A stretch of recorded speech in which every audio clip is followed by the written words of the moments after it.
There are houses that people try to avoid walking past if they can help it, not because something obviously strange or frightening is happening there, but because it seems as though nothing is happening there at all. An overgrown yard, drawn curtains, a car that sometimes appears and sometimes disappears in an unpredictable rhythm.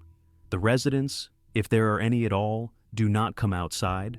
They don't greet passersby. They don't mow the lawn. Such a house simply exists, like a backdrop hiding an absolute void. This was exactly how Jenny, a neighbor, perceived the house on St. Paul Street in Blackstone, Massachusetts. She had long grown accustomed to that heavy silence. No, on that August day, the silence ended. First, she heard crying, a thin, agonizing sound. It was coming from right there, from that very house. At first, Jenny thought she had misheard. In all those years, she had never seen anyone there except for one adult woman. And even her, she saw at most a couple of times a season. But the crying did not stop. 1 hour, 2, 3. By evening, Jenny could no longer take it. She stepped closer, just to understand what exactly was happening. And then she caught the scent. Sweetish, heavy, the kind that instantly constricts the throat. She didn't knock on the door. Instead, she went back home and dialed 911. The dispatcher took the call as a standard welfare check. Nothing unusual, dozens of such calls come in every day. A patrol car headed to the address. The officers driving there did not know that in a few minutes their lives would be divided into before and after, and that this address would become one of the most terrifying in the history of the state. 23 St. Paul Street. An ordinary address in an ordinary suburb. Blackstone is a typical New England town. A population of about 9,000 people. Quiet streets, tidy houses, manicured lawns. A place where everyone knows everyone else. Or at least, they think they do. House number 23 didn't stand out at all against the others. A single-story building with a small lot, built in the middle of the last century. Nothing remarkable. There are hundreds of them in the area. No, there was something that set this house apart from its neighbors. It was as if it existed in a parallel reality. While the neighbors painted fences, hosted backyard barbecues, and waved to each other in the mornings, this house remained a dark spot on the neighborhood map. No one mowed the lawn. The bushes grew so much they almost covered the first-floor windows, and the windows themselves. Neighbors couldn't remember the last time they had seen them open. The curtains were always drawn, day and night, summer and winter, as if whoever lived inside didn't want anything at all to be seen from the outside. Officially, the house belonged to Raymond Rivera. He worked in the IT sector. None of the neighbors could say more specifically than that. He left early in the morning and returned late at night. Sometimes he was gone for several days. Business trips, as he once mentioned to one of the neighbors. Raymond gave the impression of an ordinary person. Not very sociable, but not strange either, just busy. The kind of person who lives his own life and doesn't meddle in others. In the suburbs, such people are valued. No loud parties, no scandals, no problems. An ideal neighbor, if you don't count the state of his yard. Living in the house with Raymond was a woman, Erica Murray, and about her, the neighbors could say almost nothing at all. Erica didn't work. At any rate, no one saw her leaving for anywhere in the morning. In fact, she rarely left the house. Once a week, maybe less often, she was seen at the car. Sometimes she went to the store. Sometimes she just sat on the porch and smoked, staring at a single point. The neighbor across the street, that same Jenny, once tried to talk to her. She just said hello and asked how she was. Erica answered in monosyllables and went into the house. Jenny didn't try again. It wasn't rudeness, rather an absence, as if Erica was physically there, but mentally somewhere very far away. Neighbors chalked it up to introversion, or depression, or simply that some people are just like that, withdrawn, reclusive. After all, this is America. Everyone has the right to live as they want. But there was something else. In all the years Raymond and Erica lived in that house, none of the neighbors had ever been inside. Not for a cup of coffee, not even for a peek. The door was always closed. No holidays, no guests, no relatives for Thanksgiving. And what seemed especially strange, no one saw trash being taken out of the house. Think about it. An ordinary family produces several bags of trash a week. Packaging, food scraps, plastic, paper. All of this has to go somewhere. The garbage truck came every Tuesday. Bins lined up along the street in a neat row. But the bin for house number 23 remained empty. Not always, of course. Sometimes there was something in it. No, the amount of trash was suspiciously small for a house where 2 adults lived. Neighbors noticed this but didn't give it much thought. Maybe they sort their waste. Maybe they take it to the dump themselves. Maybe they just consume very little. There could be any number of reasons. People are inclined to find rational explanations for strange things. It's a defense mechanism. The brain doesn't want to believe that right behind the wall, just a few meters from your bedroom, something truly horrific could be happening. It's easier to write it all off as eccentricity. There was one more thing the neighbors remembered only later, when they began giving testimony and piecing together details in their memories. The smell. Not constant. Not the kind that hits you in the nose immediately, but sometimes, on hot summer days when the wind blew a certain way, something unpleasant drifted from house 23, sweetish and putrid. Neighbors thought maybe a plumbing issue, or a cat brought a dead rat, or just some trash lying around in the yard. It didn't occur to anyone to investigate it seriously. And then there was that August evening in 2014. The crying that didn't stop for hours, Jenny calling the police, a patrol car turning onto St. Paul Street. The officers parked at the house, they got out. A standard procedure, a welfare check. They had done this hundreds of times. Knock on the door, make sure everything is okay, fill out a report. Now when they reached the porch, the smell hit their faces with such force that one of the officers instinctively recoiled. It wasn't the smell of plumbing. It wasn't the smell of trash. It was a smell that any police officer recognizes instantly and will never forget. The officer reached for his radio. The door didn't open right away. The officers knocked persistently for several minutes before they heard footsteps inside. Slow, heavy, shuffling. Then the lock clicked. A woman stood on the threshold. Thin, pale, with dark circles under her eyes. Her hair was gathered in a messy ponytail. Her clothes were wrinkled, as if she had slept in them for several days in a row. It was Erica Murray. She looked at the officers without surprise, without fear, without any emotion at all. She just looked and waited. The officer explained the reason for the visit. A call had come in. Neighbors heard crying, a standard check. Could they come in and make sure everything was all right? Erica nodded and stepped aside. What was revealed behind the door made the officer stop in his tracks. He had worked in the police force for over 10 years. He had seen everything: drunken brawls, the consequences of addiction, domestic abuse. But he hadn't been prepared for this, neither in the academy nor on the streets of Blackstone. The hallway as such didn't exist. Instead, there was a narrow passage between 2 walls of trash, literally walls. Bags of waste, boxes, packages, some rags. All of this was piled from the floor almost to the ceiling. In some places, the height of the debris reached 1.5 meters. It was only possible to pass sideways, squeezing between these barricades. And the smell. The same smell the officer had felt on the porch was 10 times stronger here. Ammonia, rot, biological waste. All of this blended into one unbearable wave that made the eyes water and the stomach churn. The officer covered his nose with his sleeve and moved forward. The living room looked no better. The sofa was piled with clothes and some rags. On the floor was a layer of dirt several centimeters thick. Used hygiene products lay everywhere, hundreds, maybe thousands. No one threw them away. They were just tossed onto the floor, where they accumulated for months, and perhaps years. Insects crawled on the walls. Not isolated individuals, entire colonies. They were everywhere. On the furniture, on the trash, on the remains of food scattered around the room. Mouse holes were visible in the corners. The officer had seen drug dens. He had seen the homes of people who hadn't cleaned up after themselves for years.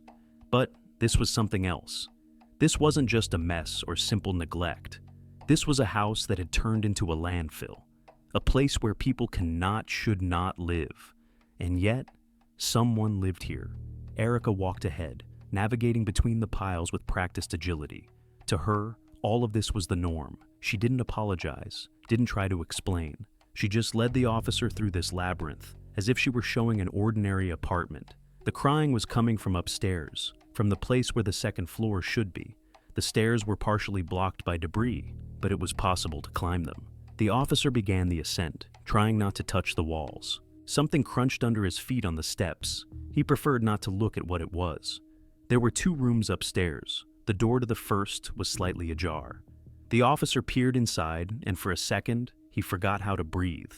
On a mattress thrown directly onto the floor in the middle of the trash sat 2. One of them had barely learned to walk.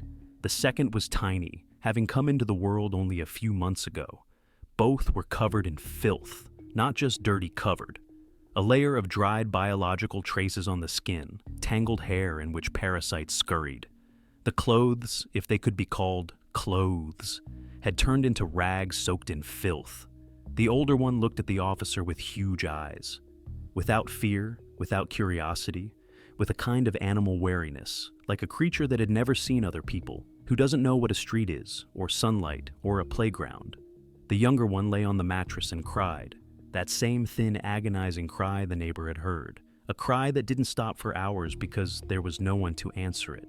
The officer turned to Erica. She stood in the doorway and looked at all of this with the same empty expression on her face, as if she didn't understand what was wrong. He asked, "Were these the ones in her care?" Erica nodded. He asked if there was anyone else in the house. Erica paused for a second, then nodded again. "There are 2 more. Older." The officer walked further. There were 2 more children, in the same chaos of trash and filth, the same tangled hair, the same dirt, the same lost look. 4 small human beings had been living in this house all this time, and judging by their condition, no one had looked after them for months, or maybe years. The officer went out onto the porch and called for backup, an ambulance, protective services, everyone he could. While he waited, Erica followed him out. She lit a cigarette and began to look at the street with the same indifference with which she looked at those she was supposed to protect. She didn't try to run. She didn't try to explain herself. She just stood and smoked as if what was happening didn't concern her. The first cars began to pull up to the house on St. Paul Street. But the main discovery was still to come, because the 4 found alive turned out not to be the only inhabitants of this house. Cars were arriving at the house on St. Paul Street, patrol cars, ambulances, protective services. The quiet street of Blackstone had turned into a scene of an emergency. Neighbors came out onto their porches, trying to understand what was happening behind that overgrown fence they had walked past for years. The first medics entered the house and came out a minute later. One of them became ill right by the porch. The second leaned against the wall and tried to catch his breath.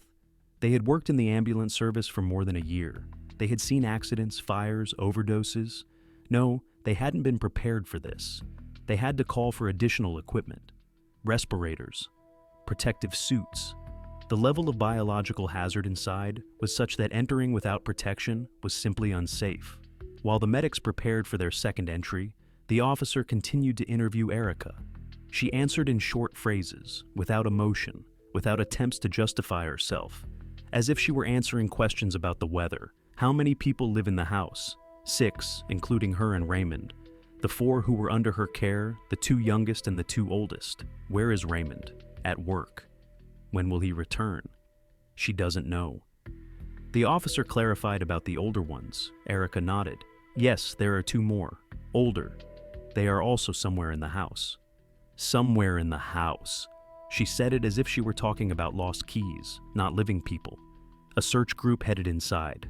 Finding someone in this chaos was not easy. The rooms had turned into labyrinths of trash. Some doors were blocked by piles and wouldn't open fully. They had to squeeze through gaps, climb over barricades of bags and boxes. The older ones were found in the basement. They were sitting there in the dark, amidst the same trash and dirt, both emaciated, both covered in the same crust of dirt as the younger ones. No, in their eyes was something else. Not void, but fear.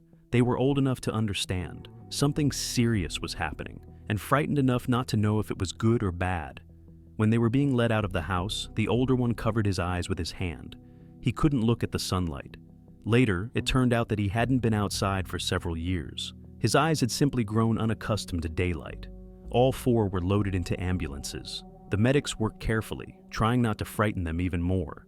For these small people, everything happening was their first contact with the outside world in a long time, perhaps in their entire lives. The condition of each was critical. Emaciation, dehydration, skin infections, parasites, developmental delay. The younger ones didn't know how to speak, although they should have long ago. The older ones couldn't read or write. None of them had ever been to school. No one had been to a doctor. Officially, the younger ones didn't exist. No birth certificates, no medical records, no entries in any registries. 4 ghosts living in a house in the middle of an ordinary American suburb. DCF Protective Services took control of the case. All 4 were placed in emergency housing, first in a hospital, then with foster families. They faced months of rehabilitation and years of therapy, if they could ever recover at all from what they had been through.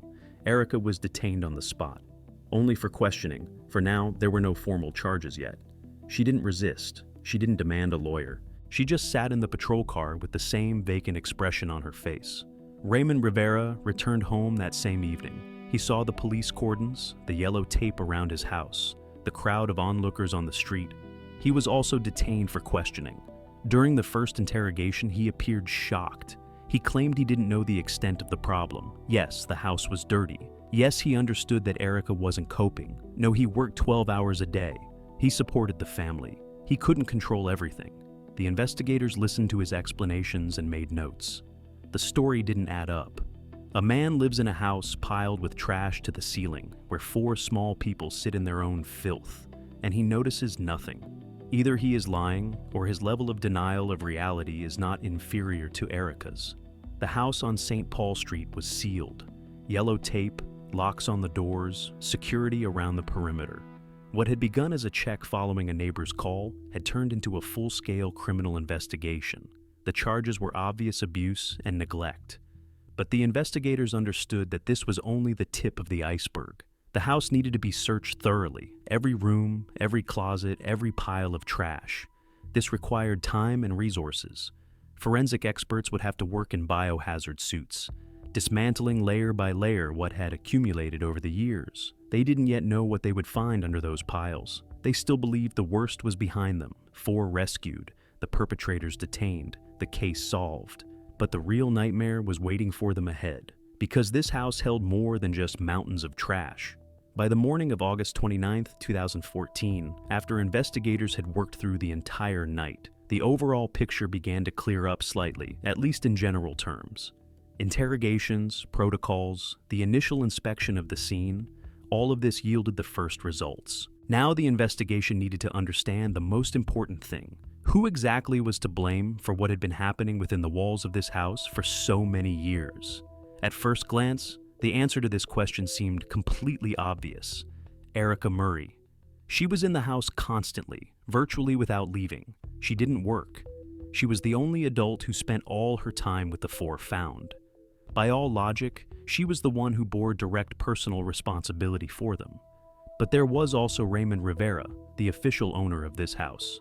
The father, at least biologically, of all 4. A man who, by law and conscience, should have provided for his family and closely monitored what exactly was happening under his own roof.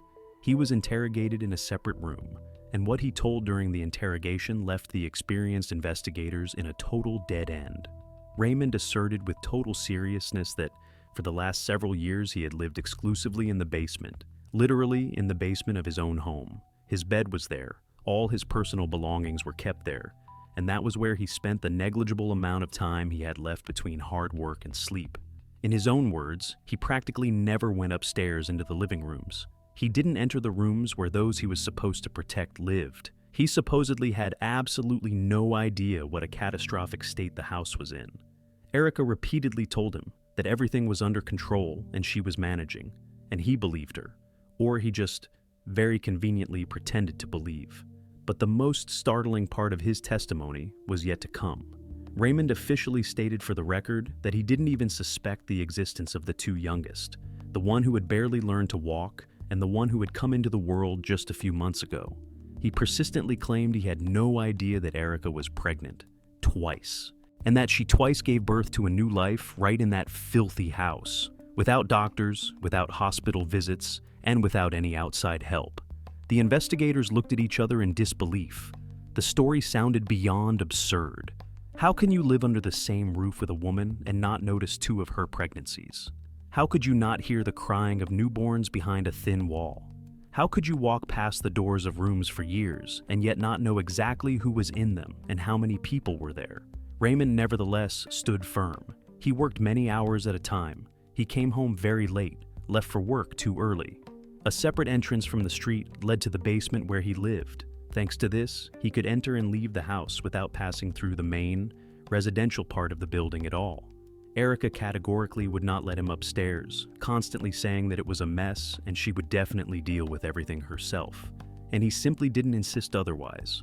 This was either the pure truth and then a man with some extreme pathological level of reality avoidance sat before the investigators.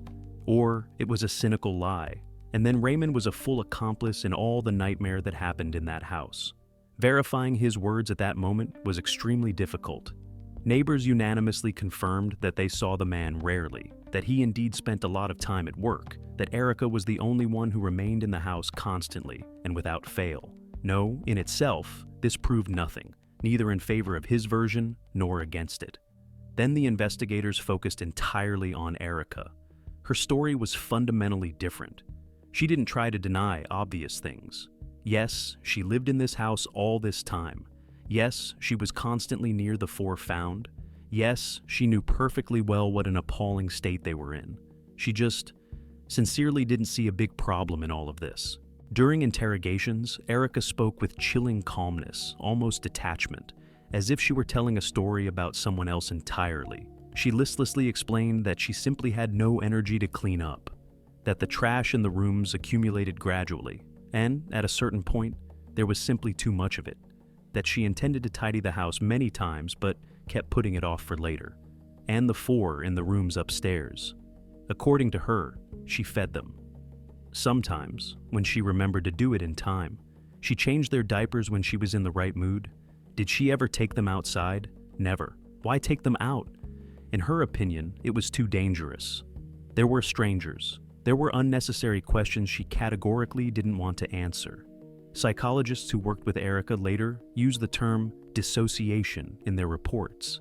This is a complex defense mechanism of the human psyche, where a person sort of completely disconnects from a reality they cannot bear to accept. Erica carefully built a wall around herself, first an invisible psychological one, and then a literal one, consisting of mountains of trash and total isolation from society. And inside this wall, she created her own distorted world where everything was perfectly normal, where mountains of dirt were just a small mess, where hungry, abandoned, and exhausted little people were just her quiet housemates she didn't need to worry about unnecessarily. But for the letter of the law, any psychological explanations were of no decisive importance. Only proven facts mattered, and the facts said the following. 4 living beings spent years in conditions directly threatening their health and life itself. And the only adult-capable person who was near them constantly was Erica Murray. She was officially arrested the very next day after the discovery. The list of charges was substantial, endangering the life and health of those in her care, abuse, criminal neglect of duties. These were very serious charges that could mean long years of imprisonment. Raymond Rivera was also temporarily detained, but was soon released on his own recognizance. His true role in this story was still to be determined through investigation. The investigation did not rule out that he was a full accomplice. No, at that time, there was insufficient evidence for his arrest and detention. Erica was taken to the county jail. Her bail was set at $100,000, an amount she could never have paid. She remained behind bars awaiting the start of the court process. And at that very same time, forensic experts continued their heavy and grueling work in the house on St. Paul Street. Layer by layer, they dismantled the ages-old piles of junk. They carefully documented every find. They searched for any clues that would help them reconstruct the full, authentic picture of what exactly had been happening here for long years. They didn't even suspect that the main, most terrifying piece of evidence had been lying all this time in an ordinary wall closet of the second-floor bedroom, right under a heap of old rags and trash. And that it was this discovery that would, in an instant, turn a neglect case into an investigation of something far more macabre, dark, and irreparable. While the forensic experts worked in the house, social workers dealt with those who were saved. 4 were in the hospital, under round-the-clock supervision. The younger ones were in the intensive care unit. The older ones were in regular wards, but with the constant presence of psychologists. The condition of all four was serious but stable. Doctors said that a few more weeks in those conditions and the consequences could have become irreversible. Emaciation had reached a critical point. The immune system was undermined. Development was stunted for years, but physical injuries were only half the problem. The psychological wounds turned out to be deeper. Social workers began to talk carefully with the older children. They were old enough to remember and understand, old enough to tell. The conversations were held in a special setting: soft lighting, comfortable chairs, toys on the table. Psychologists used techniques developed for working with traumatized witnesses. No pressure, no leading questions. Just patient waiting until the person was ready to speak. The older boy spoke first. He told his story slowly, with pauses, often stopping in the middle of a sentence. His voice was monotonic. That's how people speak when they have learned to shut off emotions to survive. Life in the house on St. Paul Street was the only life he knew. He didn't go to school. He didn't play with others on the street. He didn't know what a birthday or a holiday was. His world was limited by the walls of the house and the mountains of trash between them. Food appeared irregularly. Sometimes Erica brought something from the store. Sometimes they ate what they found in the refrigerator, even if it was spoiled. Sometimes they didn't eat at all for several days. There was nowhere to wash. The bathroom had long since ceased to function. It, too, was piled with trash. The toilet worked only occasionally. Most often, everyone relieved themselves right in the rooms, in corners, or in bags that were then simply tossed on the floor. The older boy described all this without horror. For him, it was normal. He didn't know that people lived differently, that somewhere there were clean houses, hot water, 3 meals a day. His only reality was that nightmare from which he had just been pulled. Then he spoke about the younger ones. He remembered how one of them appeared. Erica was pregnant. He saw it, although he didn't understand what was happening. Then one night, he heard screams. And in the morning, someone new appeared in the house. Small, red, screaming. Erica didn't take them anywhere. She didn't call doctors. She managed by herself, right in the bedroom, amidst the trash and dirt. Then she just put the newborn in a corner of the room and went back to her business. The same thing happened with the youngest. The same pregnancy that no one monitored. The same process in unsanitary conditions. The same result, another small person thrown into the chaos. The social workers listened and took notes. The story was monstrous, but so far it fit within the framework of what they already knew. Neglect, isolation, lack of sanitation. Terrible, but unfortunately, not unique. And then the older boy said something else. He mentioned that there should have been more younger ones, not 4 more. He remembered another one, maybe 2. They appeared just like the others, after Erica's screams at night. But then they disappeared. The social worker asked him to clarify. What did he mean disappeared? Where did they go? The boy went silent. He stared at the wall for a long time. Then he said he didn't know for sure. Just one day the crying would stop, and Erica would say that the one who had been crying was no more, that it was better for everyone, that he shouldn't think about it. He asked where they went. Erica didn't answer, or she answered evasively. She said they had fallen asleep, that they had left, that they were gone, period. The boy accepted this explanation. He had no choice. In his world, adults didn't lie, because he only knew one adult, and that adult was Erica. The social worker put down the notepad. Her hands were shaking slightly. What had started as a neglect case had just turned into something entirely different. If the boy's words were true, and he had no reason to lie, there could be more than just the living in the house on St. Paul Street. The information went immediately to the investigators. New instructions were passed to the forensic experts working on site. Now they were not just looking for evidence of neglect. They were looking for what remained of those who were no more. The house, which already seemed like a place from a nightmare, could hold secrets even more terrifying. And the answer lay somewhere under the layers of trash accumulated over years of isolation and madness.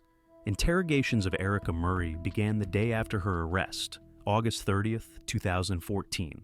The interrogation room at the Blackstone Police Department was standard and unremarkable: a simple table, 2 chairs, and a massive mirror on the wall. Behind this mirror sat observers, recording every movement of the suspect. Erica was led into the room in handcuffs. She sat slowly on the chair and stared blankly at the wall. The detective introduced himself, explained all the formal procedures, and turned on the recording, after which he began to ask the first questions. What happened in the following hours puzzled even the most experienced officers in the department. Erica answered, but the nature of her answers was extremely specific. It wasn't even the content of her words, but the delivery. She spoke in an absolutely flat, colorlessly monotonic voice. She didn't pause to think, showed no visible emotion, and had no reaction to the monstrous weight of the charges. The detective asked about the state of the dwelling. Erica agreed without a hint of embarrassment that the house was dirty. Yes, the trash had accumulated for a long time. Yes, she really hadn't cleaned for a long time. No, at the same time, the woman stubbornly insisted that she didn't see it as a big problem. She just didn't have time. She just lacked the strength. She claimed she sincerely intended to clean up, but it all just somehow kept being put off for later. The investigator moved to the question of the four found. Erica calmly confirmed their existence. Yes, they lived in this house. Yes, she looked after them as best she could. No, she didn't think at all that their lives were in danger. They had food, they had a roof over their heads, and in her opinion, that was quite enough. However, when the law enforcement representative began to clarify details, exactly how many people lived in the house and in what sequence they were born, Erica began to get noticeably confused. First she spoke of 4. After a while, she accidentally mentioned 5. Then, as if catching herself, she returned to 4. To questions about when each appeared, she gave completely different figures. And to questions about dates, only evasive and vague answers. The investigator continued to press, demanding specifics. How many times had she actually been pregnant? When exactly had she given birth to each one? Who had helped her in the process? Erica insisted she had managed alone. Every time. Right there, in the house, without doctors or any outside help. She insisted that Raymond didn't know about what was happening, at least about the last 2. In her version, she hid her pregnancy from him. She wore exclusively loose clothes and told her partner she had just gained a little weight. The detective asked directly, why was it necessary to hide it? Erica only gave a detached shrug. She stated she didn't want to create extra problems, that Raymond was already working too much, and she didn't want to further burden him. Such an explanation defied any logic. Hiding a pregnancy from a person with whom you share a roof. Hiding the appearance of new life in a house where this person nominally also resides. Either Raymond Rivera really lived in some parallel reality in his basement, or both were elaborately lying, each pursuing their own goal. But the investigators at that moment were most interested in something else, the older son's words about those who had vanished without a trace. When this question finally came, Erica fell silent for the first time in the entire interrogation. For a few seconds, she just stared at the wall, and then quietly said that she didn't understand the essence of the question at all. The investigator repeated as clearly as possible. Was there anything else besides those 4 whom the police found alive? Erica cut him off. No, only 4. There had never been anyone else. Then the detective reminded her of the older son's testimony, that the boy remembered others, that the crying would sometimes suddenly stop, and his mother would tell him that the one who had been crying was no more. Erica just shook her head. She stated that her son was confusing everything, that he had too vivid an imagination, and that there had only ever been 4 in the house. But her eyes, for the first time in long hours, flickered. It was a barely perceptible movement, lasting a fraction of a second, but the experienced investigator caught it. He continued the attack. He asked again and again, constantly changing the phrasing and approaching the topic from different angles. Erica held out. She denied everything, repeating that she had nothing else to tell. After 3 hours of exhausting interrogation, the investigator took a break and went into the hallway to his colleagues. They discussed the suspect's behavior, which was extremely untypical. She wasn't aggressive, didn't fall into hysterics, and didn't look desperate, which is usually the reaction of people accused of such grave deeds. She seemed empty, as if everything being discussed concerned someone else. The psychologist observing the process confirmed the suspicions. Erica was in a dissociative state. This is a powerful defense mechanism that the psyche switches on when the surrounding reality becomes absolutely unbearable. The person sort of disconnects from their own emotions and the consequences of their actions. In such a state, One can commit monstrous things and feel absolutely nothing, because in that person's mind, the events simply aren't happening. Erica Murray spent years in a house turned into a rotting landfill. Years alongside living beings she didn't care for. Years in total isolation. Her psyche had built an impenetrable wall behind which everything was normal. The dirt was just a mess. The abandoned little people were just quiet housemates, and those who disappeared, they simply ceased to exist, as if they had never been in this reality at all. The investigators clearly understood. Getting truthful confessions from her using classical methods would be incredibly difficult. She wasn't lying in the usual sense of the word. She lived in her own version of reality where her actions were not a crime. No, a subjective version of reality is one thing, and irrefutable facts are quite another. And these facts needed to be sought not in the interrogation room. They lay there, on St. Paul Street, under years of layers of trash, in dark closets and corners, in the places where forensic experts were only just beginning to reach. While the investigators talked with Erica, the team at the site continued to methodically, bag by bag, clear the piles. And what they discovered in the bedroom on the second floor not only confirmed the darkest fears, but also instantly transformed the neglect case into something entirely different. The forensic experts' work in the house on St. Paul Street dragged on for several agonizing days. It wasn't a standard investigative search. What was happening more closely resembled a grim archaeological expedition into the very center of a man-made hell. Layer by layer, bag by bag, room by room, the specialists pushed through the deposits of human madness. The team of experts worked exclusively in full protective gear, snow-white suits, respirators, gloves in several layers. This wasn't a whim, but a harsh necessity. The level of biological contamination inside the premises had reached such a mark that being there without isolation was mortally dangerous to one's health. Concentrated ammonia fumes from decaying waste bit into the mucous membranes of the eyes, even through dense protective goggles. Some employees were forced to leave the building every 30 minutes just to take a breath of fresh air and come to their senses. They methodically documented every found object, every stratum of years of trash, and every square meter of floor. Photo documentation, video recordings, multi-page protocols. Lawyers would have to study these materials for long months, and any, even the most unremarkable detail, could ultimately become key to justice. The first floor was cleared in 2 days. Nothing was found there except piles of junk and clear evidence of long years of neglect.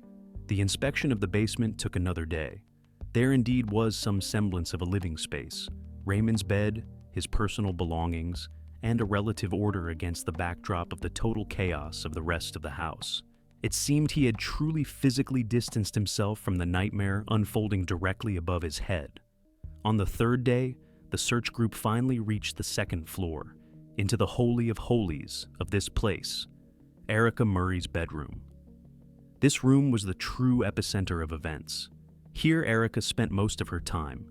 Here she slept on a mattress thrown directly onto the dirty floor among trash heaps. Here also, judging by the older son's testimony, she gave birth to new lives. And here also, as it turned out later, these lives often flickered out.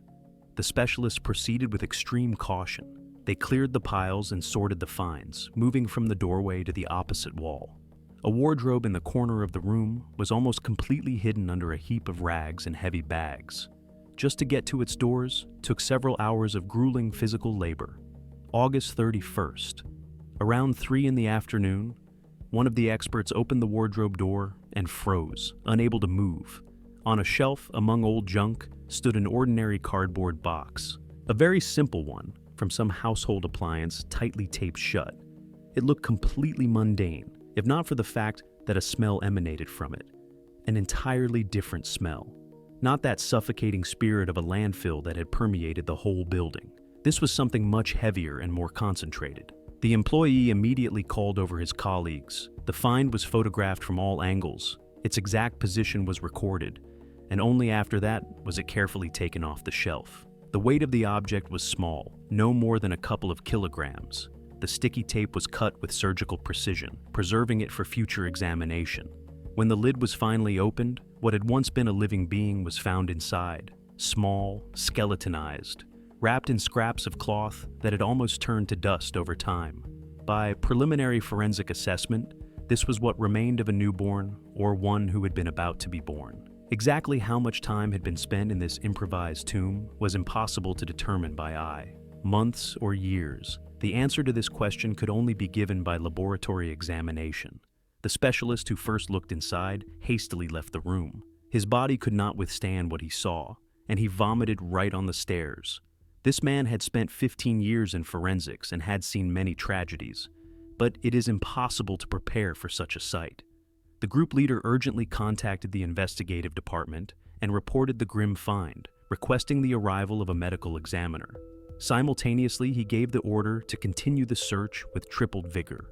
Intuition suggested that if one such box was hidden in the closet, there might be others, and the fears were confirmed. A second box was discovered an hour later, in the same closet, on the bottom shelf, pushed deep into a dark corner. It was slightly smaller than the first, also tightly wrapped in tape and emanating the same characteristic scent of decay. Inside was hidden another piece of evidence of the tragedy, just as tiny, fragile, and wrapped in decayed cloth. 2. In ordinary appliance boxes. In a bedroom closet, literally a few steps from the mattress on which Erica Murray calmly fell asleep every night. Very close to the room where 4 children, found alive, had been trying to survive all this time. All the time, the older son was growing up within these walls, while others appeared and vanished without a trace, while Erica continued her habitual life, and Raymond supposedly remained in complete ignorance in his basement. These boxes just stood on the shelves, quiet and forgotten, as if there was old junk inside that they were simply too lazy to throw away. The medical examiner arrived by evening. A cursory examination on the spot confirmed. In both cases, we are talking about newborns. More precise details could not be established immediately due to strong changes in the tissues. Detailed work in laboratory conditions was required for final conclusions. The fragile finds were packed into special containers and sent to the morgue. In the house, the search continued. Now the experts examined every centimeter with doubled attention. The investigators immediately reported to the prosecutor's office. The case, which began as a flagrant case of neglect, instantly moved into the category of particularly grave crimes. A new, much more severe interrogation awaited Erica Murray, and completely different points of accusation. But first, law enforcement needed the results of examinations. They needed to establish the identities of those found and understand when and under what circumstances they ended up in those boxes. And the forensic experts continued their mournful work. The house on St. Paul Street had not yet exhausted its supply of grim secrets. A third find was already on the way, although at that moment no one yet suspected it. On September 1st, 2014, the biological materials were delivered to the Office of the Chief Medical Examiner for the state of Massachusetts in Boston. 2 containers with the contents that forensic experts had extracted from the closet in Erica Murray's bedroom. Now, literally everything depended on the findings of the specialists of this department, whether they could provide the investigation with the evidence necessary to bring the most serious possible charges. The laboratory in Boston had the most modern equipment and staff with colossal experience, but even here they understood. The Blackstone case was special, not in a technical sense, but in a human one. What was in those containers was once supposed to become people, and possibly already were, even if for a very short time. The main dilemma for the experts sounded simple. What exactly happened to those found in the boxes? Were they alive at the moment of birth? Or did they never take their first breath, and Erica simply couldn't bring herself to part with them humanely? There was a third option, which the investigators were afraid to think about, but were obliged to consider. They were born alive, but someone made it so that they suddenly stopped breathing. The qualification of the case directly depended on the answer to this question. The difference between concealing remains and intentional termination of life is a chasm between several years of imprisonment and a life sentence. It is the difference between whether Erica Murray would ever be released or spend the rest of her days behind bars. The staff of the medical examiner's office set to work, aware of the weight of responsibility. Any of their conclusions would be studied under a microscope, first by detectives, then by prosecutors, defense lawyers, and finally, the court. An error in either direction was unacceptable. The first thing they managed to establish was the extreme degree of change. In both cases, the finds were almost completely skeletonized. Soft tissues were absent, Only bones, fragments of cartilage, and some dried elements of what was once flesh remained. This irrefutably proved that significant time had passed since they were placed in the boxes, at least many months and more likely years. Exact dating was impossible to establish. Specific storage conditions, in a closed closet in the heat, surrounded by rotting waste, accelerated the processes of decomposition in an unpredictable way. In a natural environment, skeletonization takes from several months to several years, but the Murray house did not yield to standards. There, a unique ecosystem of insects, microorganisms, and fungi had formed, which could both catastrophically accelerate or slow down the destruction of tissues. Experts could only approximately outline the range, from 2 to 8 years.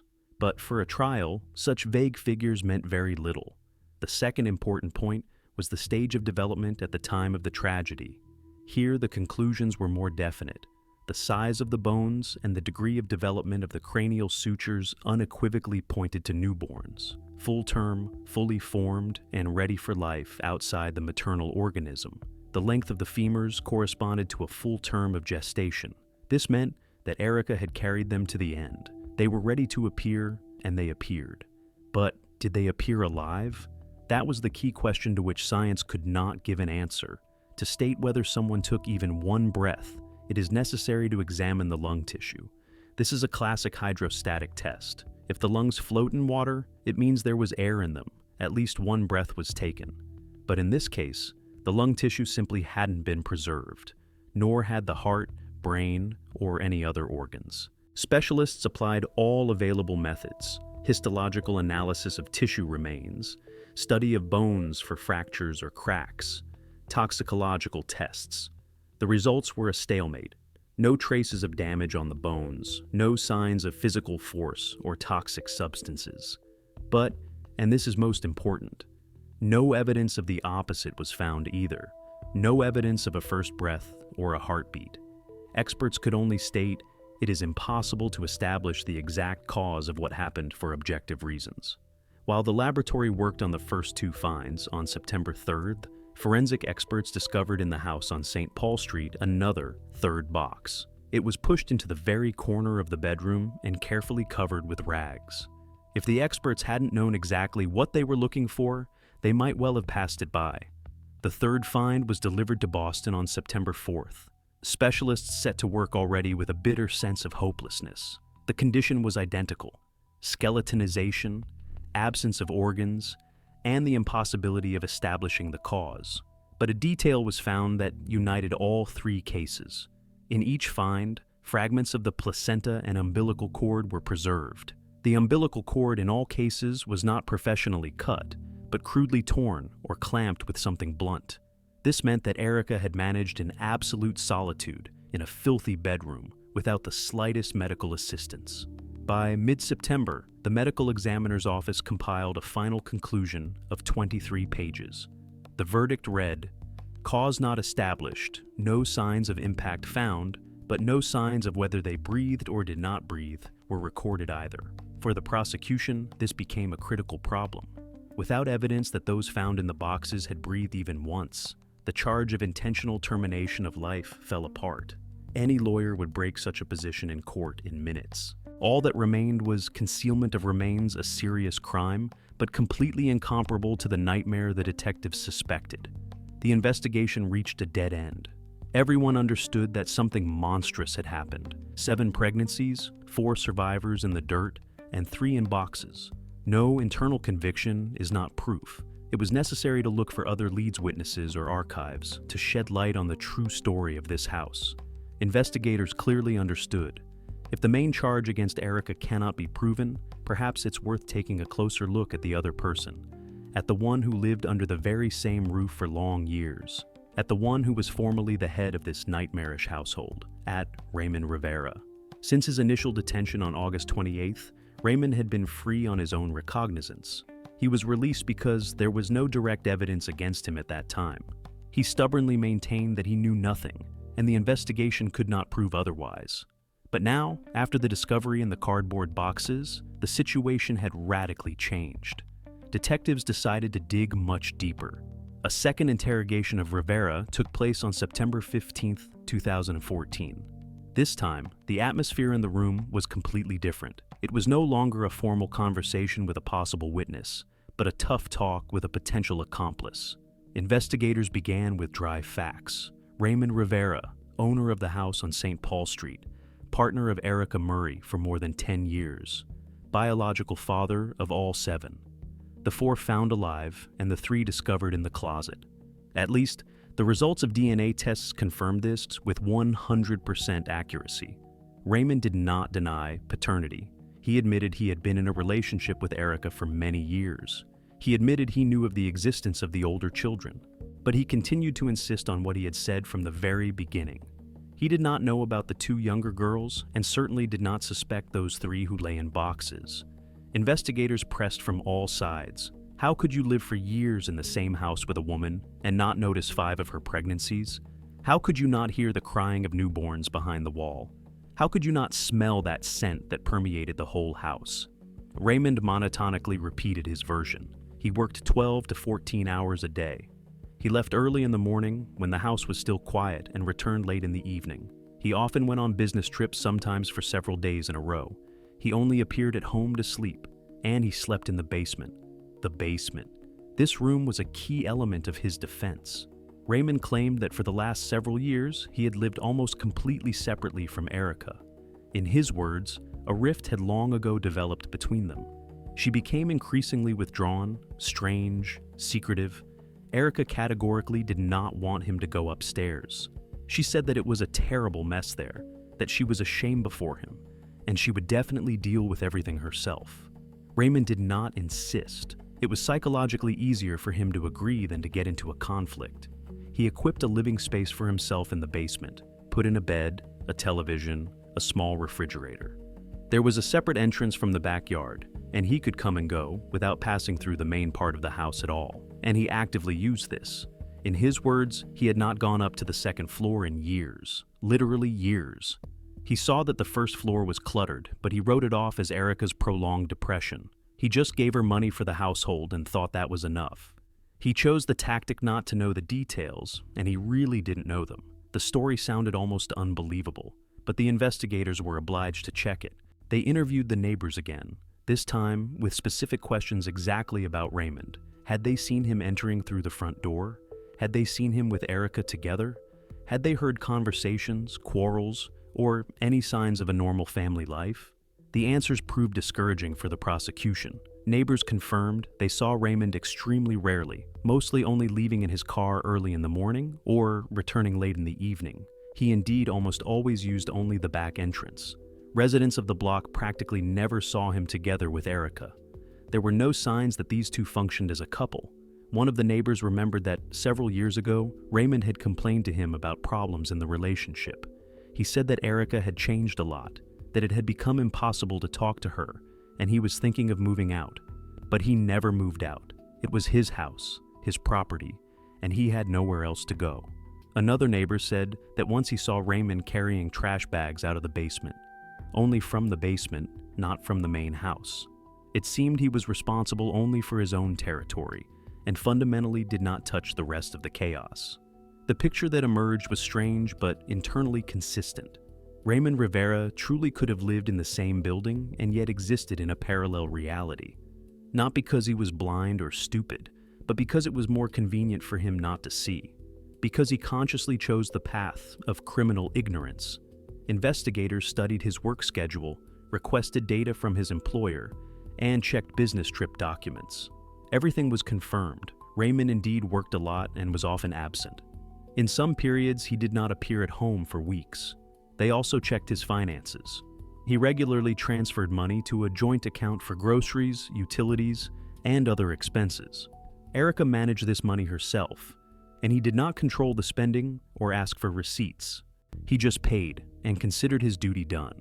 This was not a classic defense of an innocent man. This was the defense of a man who built a wall between himself and the nightmare. No, from a legal point of view, this was not enough for a charge of complicity. Prosecutors consulted with detectives to charge Raymond with involvement in what happened to the 3 found in boxes. Evidence of his awareness was needed.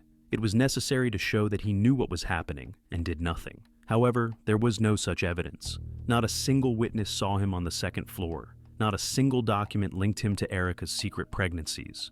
Not a single piece of evidence pointed to the fact that he knew about the contents of the closet. His fingerprints were found in the basement and in the kitchen and nowhere else in the house. He truly did not visit the rooms where the tragedy unfolded. But the investigation could not let Raymond go entirely. During a search in the basement, forensic experts found a small hiding place behind a false wall, inside bags of a forbidden white powder. Examination confirmed the presence of forbidden substances.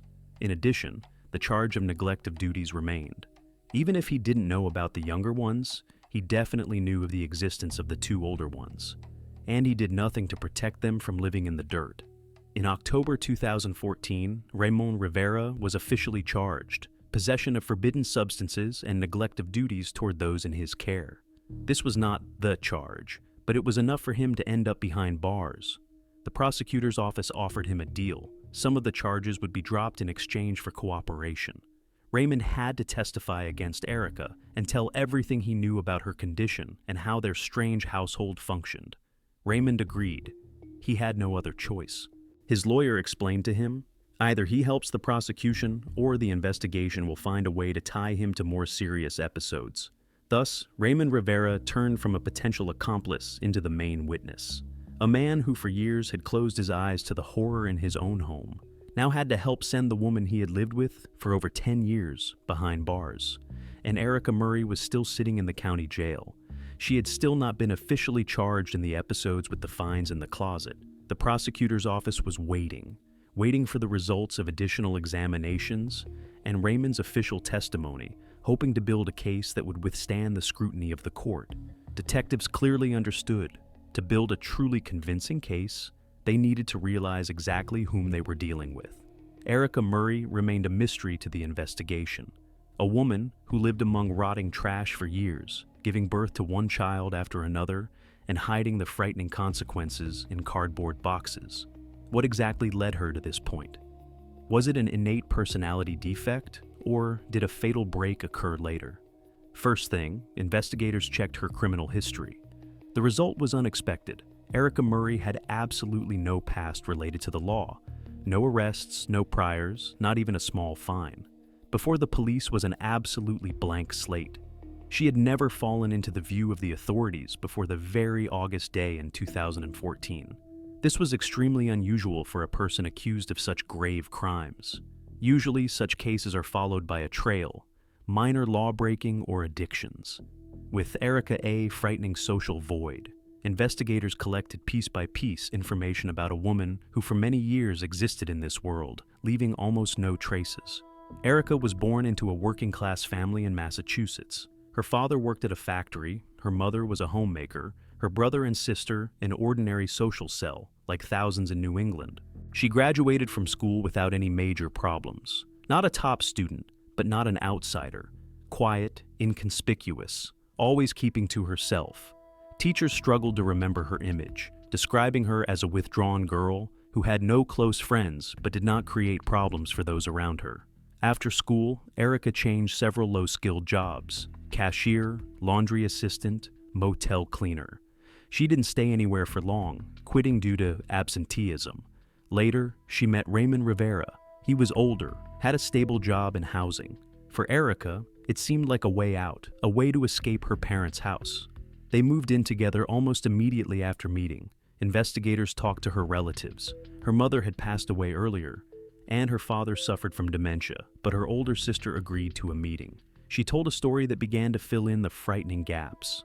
According to her, Erica had always been strange, unsociable, and preferred solitude. She didn't know how to make friends and couldn't read social cues that others understood intuitively. At school, she was often bullied, which forced her to withdraw even deeper into herself. When Erica moved in with Raymond, the family felt relieved, hoping she had found her place. For the first few years, everything looked normal. The sister saw the house was clean, and Erica seemed calm. The turning point came after the appearance of the first child. Erica became even more secretive, stopped answering calls, and refused visits. When her sister did manage to break inside, the woman looked exhausted and psychologically detached. The house gradually changed. At first, it was just a mess, but with each visit, the situation grew worse. Things piled up in layers, dirt accumulated, and the smell in the rooms intensified. The sister tried to offer help with cleaning, but Erica reacted with a detachment, assuring her that she was managing everything herself. Over time, the visits stopped altogether. Erica stopped opening the door. Raymond justified her behavior as depression. The last time the sister was in the house on St. Paul Street was 5 years before the arrest. Erica spoke through a crack in the door, looking emaciated, with absolutely empty eyes. The relative wanted to call the authorities, but there was no formal reason. A reluctance to communicate and unsanitary conditions are not crimes for an adult. Thus, Erica effectively turned into a ghost within her own walls. During the investigation and preparation for court hearings, leading experts were brought in, including Dr. Diogo Guerra and Dr. Judith Edersheim. Based on their analyses, 3 likely diagnoses were identified. The first was hoarding disorder. People with this disorder build walls of trash, creating a physical barrier between themselves and the world. The second was a dissociative disorder, allowing the psyche to completely disconnect from reality. Erica could physically be in the filth, but her brain created a version of reality where everything was normal. The third was deep depression with elements of psychosis, which caused a total loss of motivation. Most likely, it was a combination of these disorders, reinforcing each other over the years. Erica received no help and simply slowly drowned in her personal hell. In this state, she continued to find herself pregnant, 7 times over many years. Each time, she handled it alone. She managed to keep 4 children alive, while the other findings ended up in the closet. Psychiatrists suggested that Erica might not even have realized the difference between the living and those who had stopped breathing in her damaged consciousness. The boundaries between them were blurred.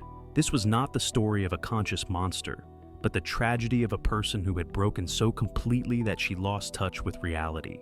However, from a legal standpoint, mental abnormalities could only become a mitigating factor, not exempting Murray from responsibility for everything that happened on St. Paul Street over those long, terrible years. On September 20th, 2014, the prosecutor's office was finally ready for the decisive interrogation.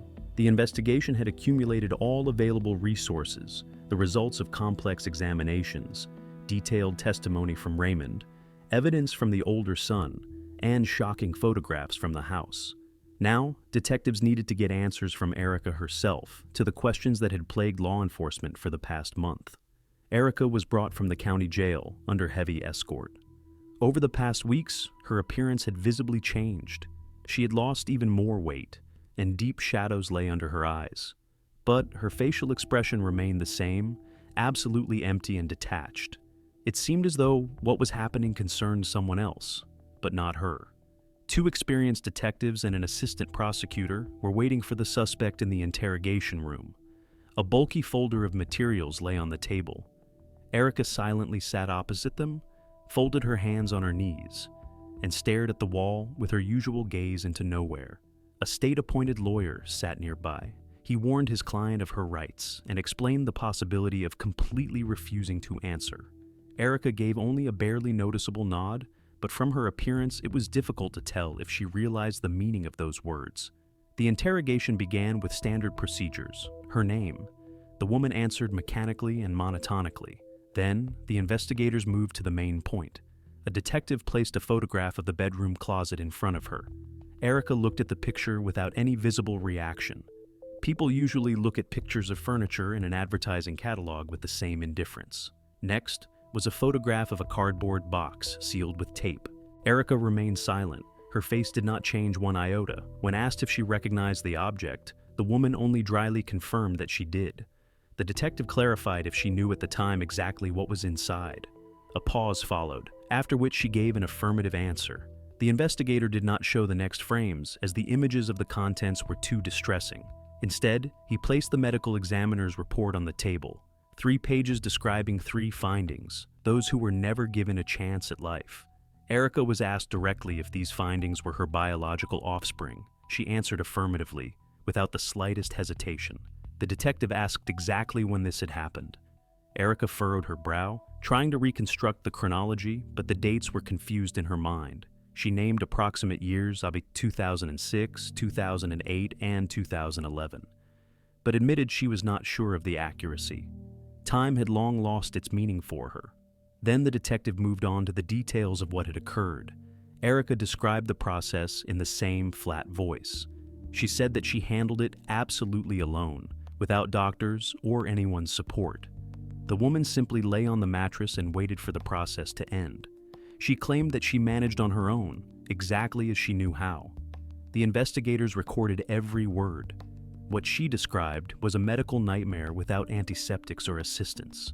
Then followed the difficult question about exactly what happened to the three found in the closet. Erica was silent for a long time before beginning to give her statement. The woman insisted that two of the three showed no signs of life immediately after birth. She claimed she didn't know if they were alive at all, as they didn't scream or breathe.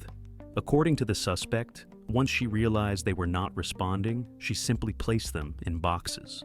The detective clarified whether she had tried to call emergency services or do anything at all. Erica admitted she made no such attempts. She explained this by saying she didn't know how to proceed and was overcome by paralyzing fear. The woman emphasized that she didn't want anyone to know about it. Her desire was to make the problem that had arisen just disappear. She packed them up, sealed them with tape, and pushed them deep into the closet, after which she tried to erase it from her memory. But there was a third case. Erica admitted that one of the three lived for several days after birth. She could not name an exact period, only stating that the infant lived for a very short time. According to her, it breathed and moved, and then everything suddenly stopped. The detective asked her to clarify what happened that night. Erica stated she didn't know. According to her version, one morning she simply walked over, and the baby was no longer breathing. She insisted she didn't know the reason. After that, she did the same as in the previous times. Box, tape, and complete oblivion in the closet. This testimony fundamentally changed the legal picture. If one of the three had lived for several days, it meant the child was born alive. This meant the termination of the life of a being that had already begun its path. The detectives tried to get details about where exactly the infant was, if she fed it, and what she did when it cried. Erica answered in fragments. She claimed the baby just lay on the floor, and sometimes she gave it something. She didn't remember the details. Everything was like a thick fog. The investigator asked directly if she had taken actions to intentionally speed up the outcome. Erica shook her head negatively, insisting on her lack of involvement. She claimed she did nothing. She simply didn't know how to care for the infant, and its life faded away on its own. Her story was devoid of emotional color. She spoke of her offspring as if they were annoying nuisances. In her speech, there were no words of regret or remorse. The woman simply stated facts, as if discussing a piece of malfunctioning old equipment. A psychologist observing the interrogation through a one-way mirror later noted in a report that Erica Murray's level of emotional coldness was unprecedented. She had either suppressed her feelings so deeply that she lost all access to them, or she was fundamentally devoid of the capacity for empathy in the conventional sense. The interrogation lasted another 2 hours. The detectives tried to fish out any clue pointing to direct criminal intent, but she only repeated that she didn't know what to do, was very afraid, and just wanted it all to disappear quickly. At the very end, the assistant prosecutor asked if she realized she had committed a serious act. Erica was silent for a while, before replying that, yes, perhaps she understood that now. She admitted that she shouldn't have hidden them in the closet and should have called specialists. But she didn't do it because she couldn't imagine how she would explain everything to the people around her. This was a confession, but not the one the prosecution was counting on. Erica admitted to the concealment. She admitted she didn't seek help and lived for years just a meter away from the boxes in her bedroom. But she never admitted that she intentionally took a life. According to her version, 2 were stillborn, and the third faded away on its own without her active interference. And given that the medical examination could not establish the exact cause of death due to the condition of the remains, proving otherwise in court was practically impossible. The Worcester County District Attorney's Office found itself in an extremely difficult and ambiguous situation. The investigation had a confession, but not at all the confession they expected to hear for the final closing of the case. Erica Murray confirmed the facts of what had occurred. She confirmed that she had given birth to 3 infants and personally hidden them in boxes, but she categorically did not confirm that she intentionally ended their existence. Without this key link, the charge of the most serious crime literally fell apart. In American law, the line between a tragic accident and an intentional act is sometimes thin, but it is precisely this line that determines decades of prison time. October 2014. The team of prosecutors gathered for an emergency meeting to decide how to proceed in the face of this deadlock. All the materials of the case, gathered over weeks of grueling work, lay on the office desk. Expert conclusions from the medical examiner's office, transcripts of hours of interrogations, witness statements, and forensic photographs from the House of Horrors. Hundreds of pages of documents and not a single direct, ironclad piece of evidence of intent. The silence in the room was interrupted only by the rustling of papers, behind which were hidden the fates of those who never saw the light of day. The defense had already clearly and firmly outlined its position. Erica Murray's lawyer persistently promoted the version that all three found in the boxes were stillborn. From a legal standpoint, such an outcome is a terrible personal tragedy, but not a criminal offense. Certainly, concealing the remains is a serious violation of the law and sanitary standards. But that is a completely different charge, carrying entirely different sentences, incomparable to the punishment demanded by an outraged public. The prosecutors clearly understood. If the case went to court solely on the charge of intentional murder, the jury might acquit Erica on the main, most serious counts. No direct medical evidence meant no guilty verdict. This is a basic principle of American justice, an unshakable law. Any irremediable doubt must be interpreted in favor of the accused. But no one was going to give up. The investigation began to look for another way, not through direct evidence, but through a powerful accumulation of circumstantial evidence. Each piece separately meant little to the cold letter of the law, but together, they created a frightening picture that was impossible to ignore. The first element of this chain was the testimony of the older son. He told social workers about the twilight life in the house on St. Paul Street. He spoke of how, in the silence of the rooms, younger children suddenly appeared. He spoke of Erica's screams at night, which invariably meant that soon there would be one more inhabitant in the house. And he spoke of the crying, a thin, heart-rending crying that sometimes rang out behind closed doors after those terrible nights. Crying. This became the key word for the investigative team. The eldest son remembered hearing this sound after the appearance of some of those who then disappeared without a trace. Not all of them, but some. He couldn't say exactly which ones. He couldn't name dates or describe the circumstances in detail, as he himself was in a state of prolonged stress. But he clearly remembered the sound that only a living being makes, a being that breathes, that feels pain and cold, that tries to draw attention to its appearance in this world.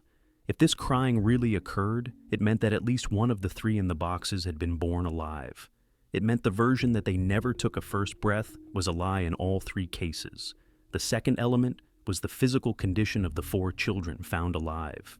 Medical reports from the hospital painted a monstrous picture of years of neglect. Extreme emaciation on the brink of starvation, severe dehydration, numerous infections, profound developmental delays. The younger ones could not speak, although they should have long ago. The older ones couldn't read and barely understood the world around them. A complete lack of social skills and an ignorance of the simplest things any peer would know. These four survived in that hell but only just. They balanced on the thin line between life and death. And only the intervention of the neighbors and the police saved them from the same fate as those who ended up in the closet. The prosecutors used this as an indisputable argument. If Erica Murray treated those she formerly left alive so monstrously, how did she treat those whose existence she decided to hide from the start? If the survivors were brought to such a state with minimal care, what actually happened to those she didn't care for at all? It was a logical chain that led to an inevitable conclusion. Erica created conditions in which survival was merely a matter of chance. Some accidentally survived, others accidentally did not. And this lack of care was not a mistake, but a conscious system. The third element was Erica herself and her frightening behavior. Years of total isolation from the world, a categorical refusal of any medical help, concealing her pregnancies even from her partner, Raymond Rivera, who lived in the same house, concealing the very fact of the appearance of new lives, and then concealing that these lives had suddenly ended. Erica didn't call an ambulance when she realized one of them wasn't breathing. She didn't call the police. She didn't turn to relatives. She simply took a cardboard box, placed the remains inside, sealed it with tape, and pushed it deep into the closet. And then, Erica continued to live in the same room, sleep on the same dirty mattress, and walk past that same closet every day, month after month, year after year. This was the behavior of a person coolly hiding the traces of a crime, not a mother who had experienced a tragedy and didn't know how to cope. A person in grief seeks support. A person in panic makes mistakes but then tries to correct them. Erica did neither. She simply hid it and forgot, or pretended to forget, forever erasing them from reality. The fourth element was her own testimony, recorded on film. The prosecutors returned again and again to the recordings of the interrogations, listening to every intonation and every wording Erica used. She didn't speak like a mother who had experienced an unbearable loss. She didn't speak like a person lost in the labyrinths of her own mind. Murray gave testimony like a subject who had committed something reprehensible and was now trying to minimize her own responsibility. In one of the most difficult interrogations, when the investigator directly asked why she decided to place the remains in a box instead of calling emergency services, Erica answered with frightening simplicity. She did it because she did it. She could not or would not explain the reasons. It just happened that way. This phrase became central to the prosecution's position, not because it directly proved intent, but because it demonstrated an absolute chilling alienation from what had been done. Erica spoke about the concealment of her own offspring, the way people talk about household trash thrown away because it is no longer needed, without a shadow of emotion, without painful reflection, without the slightest sign that the scale of the catastrophe had reached her consciousness. The prosecutors skillfully used this icy calm against the defense's line. If Erica was in a state of paralysis and shock, where did she get the ability to describe her actions so consistently and dryly? Where did this frightening detachment come from, which confused even seasoned detectives? The defense countered, this is exactly the quintessence of dissociation. Erica completely cut herself off from emotions because her wounded psyche could not bear the truth of what had been done.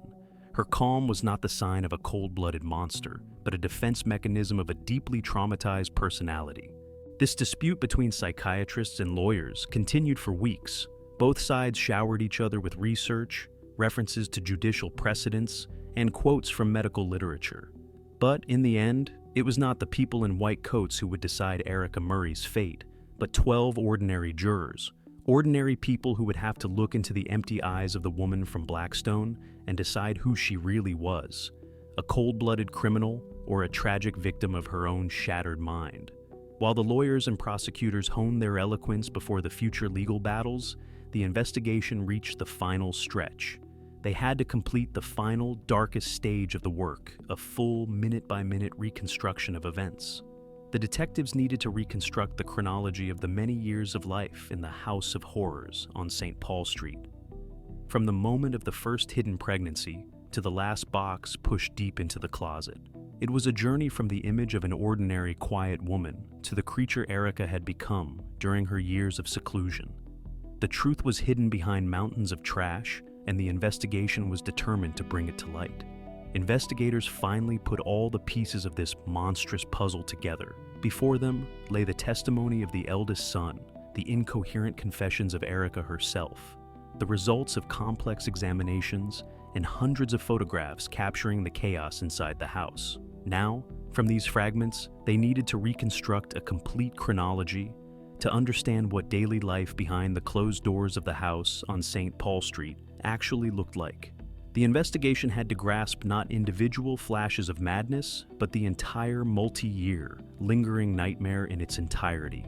The picture that emerged during this reconstruction was scarier than any thriller. In movies, there is usually a clear villain, a victim, and a moment of climax after which everything changes. But here, there was nothing of the kind. Here, there was a slow, multi-year descent into the abyss without dramatic turns, without sudden realizations, and without a single attempt to stop. It was a process of decay that occurred in total silence, hidden behind the ordinary curtains of an ordinary house. It all started around 2001. Erica and Raymond had just moved in together, and then their house was completely ordinary, clean, and unremarkable. Erica became pregnant almost immediately. The first of 7 children was born in 2002. That same boy would, many years later, become the eyes and ears of the investigation in that house. In those first years, Erica was still coping with her responsibilities, or at least very successfully pretending to. But even then, the seeds that would later turn her life into a catastrophe began to sprout inside her.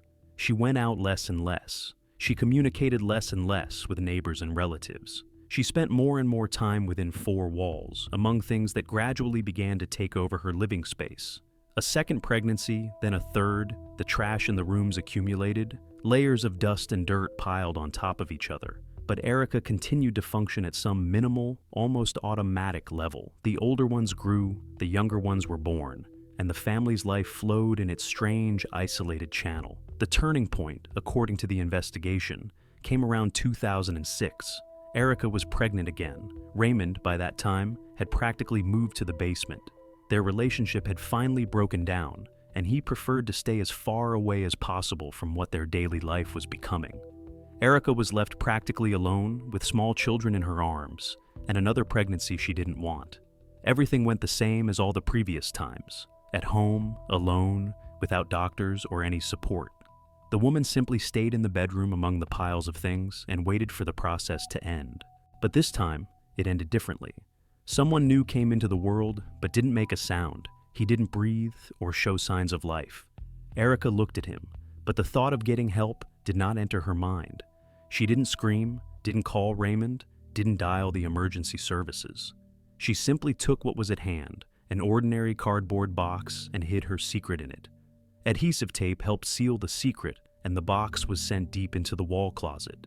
Erica simply returned to her normal life as if nothing had happened. The investigation believed this was the first case, the first secret she hid not only from the world, but also from herself. 2 years later, around 2008, the story repeated itself. Another hidden pregnancy, another time alone among the trash, and another child who didn't survive. A second box took its place in the same closet, next to the first. For Erica, this became a kind of mechanical solution to the problem. If something went wrong, she simply put it out of sight, sealing it in cardboard. This wasn't a flare-up of rage. It was a cold, routine action that allowed her to continue existing without changing anything in her life. The third case occurred around 2011, and it was fundamentally different from the previous ones. According to Erica herself, this infant lived for several days. He breathed, moved, and made a weak sound. The eldest son later confirmed this to the investigation. He clearly remembered the crying that rang out from his mother's bedroom for several days and then suddenly stopped. Exactly what happened during those days in that stuffy, cluttered room remains a secret.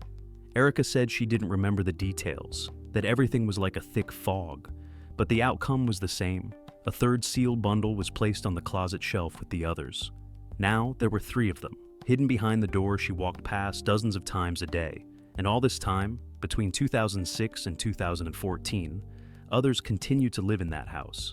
Those 4 who would later be found alive in that hell. They grew up among rotting food remains and insects. They played in rooms where it was impossible to breathe, and every day they walked past that very closet where the remains of their siblings were kept. They heard sounds at night, saw new people suddenly appear in the house, and saw some of them just as suddenly disappear.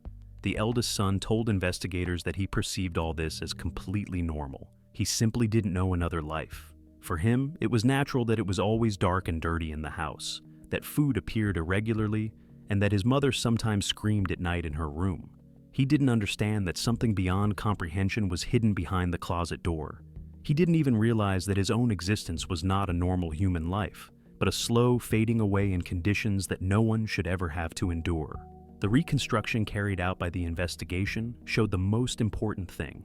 This was not a single crime committed in a fit of madness. It was a long, multi-year process of decay.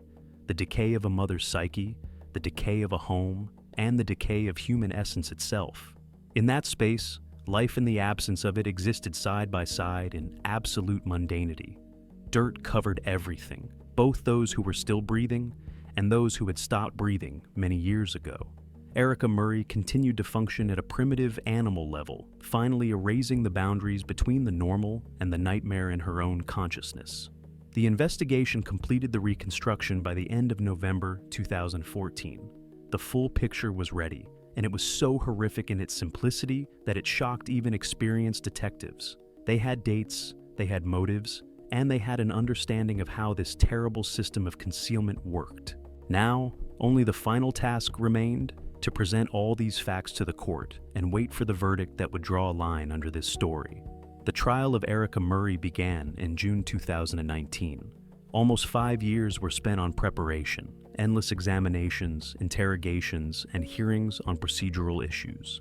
The case was unprecedented, and both sides prepared for a decisive legal battle.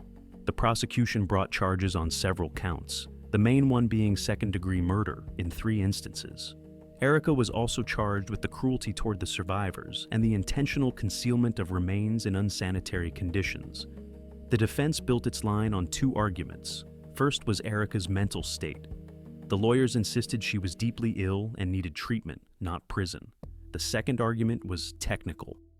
The lack of direct evidence that those found in the boxes were born alive. This was the key question. According to the law, without the indisputable fact of a first breath, a murder charge is impossible, and medical science, due to the condition of the remains, was never able to give an unambiguous answer. The trial lasted several weeks. Judge Doris Carter Morrison heard the case alone, without a jury.